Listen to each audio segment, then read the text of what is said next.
purton ya. Jadi pur kan buruk ataupun miskin, purton. Jadi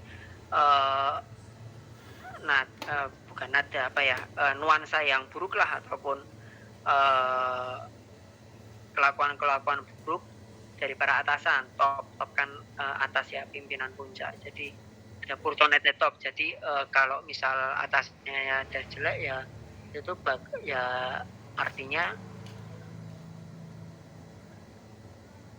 ke bawahnya ataupun kemungkinan besar bakal rusak lah laporan keuangannya. Nah itu jadi kenapa kok pelaku utamanya ataupun itu adalah executive management, padahal kan kalau di nalar mereka dibayar dengan cukup tinggi juga ya, tetapi mungkin mereka di dalam setiap kegiatannya ada potensi untuk mendapatkan penghasilan tambahan, dan dengan cara mengorbankan kepentingan perusahaan dengan mengutamakan kepentingannya pribadi, maka terjadilah hal tersebut. Oleh sebab itu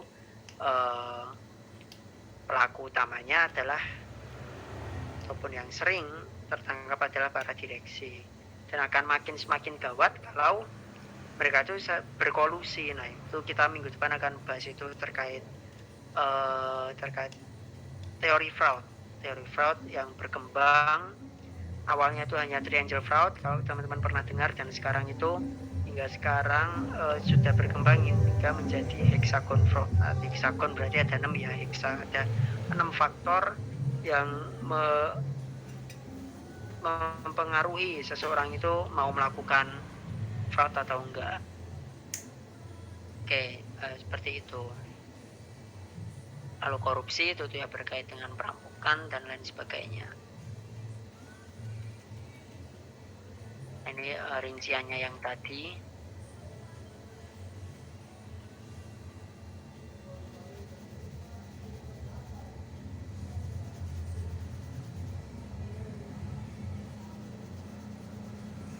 Nah biasanya berkaitan dengan sengketa juga ya, kalau akun forensik itu berkaitan dengan sengketa, penyelesaian sengketa, lalu apa aja sebenarnya yang kalau misalnya terjadi sengketa itu tuh apa aja nih yang dikurangi atau dihilangkan. Ya itu kurang lebih adalah uang ataupun aset lain berupa yang tangible, berwujud ataupun yang tidak berwujud, yang dapat diukur dalam bentuk moneter ataupun uang. Kemudian reputasi, kalau misalnya terjadi sengketa maka akan muncul ataupun pencemaran nama baik dan juga reputasinya yang akan menurun. Kemudian kalau terjadi sengketa itu akan menghilangkan peluang bisnis ataupun jadi misal kayak awalnya lagi tender ataupun lagi proses prospek kerjasama, kalau mereka mengalami masalah sengketa ataupun masalah hukum yang lain, maka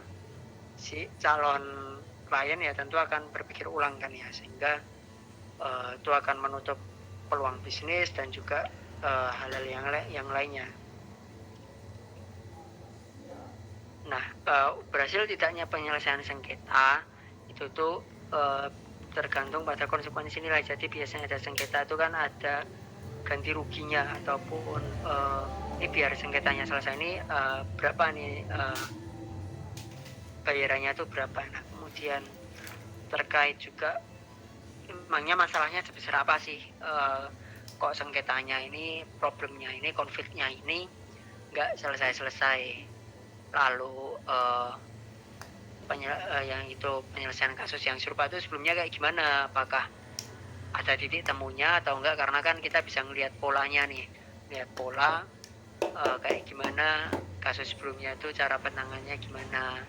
Nah, itu kan juga kalau apakah bisa diterapkan di kasus yang sekarang. Kemudian beban emosional yang harus ditanggung itu ya banyak sekali contohnya ya yang sudah kita lihat. Misal contoh yang misal ada penembakan, nah beban emosionalnya ada sengketanya, itu emosionalnya itu seberapa besar nih yang menyebabkan sengketa. Itu kan juga berkaitan dengan besar kecilnya pertikaian pribadi itu ya, terkait beban emosionalnya itu seberapa sih kok ini orang kok sengketanya cukup besar ataupun nggak selesai-selesai. Oke, oh ini sudah di akhir materi. Sebenarnya rencananya tadi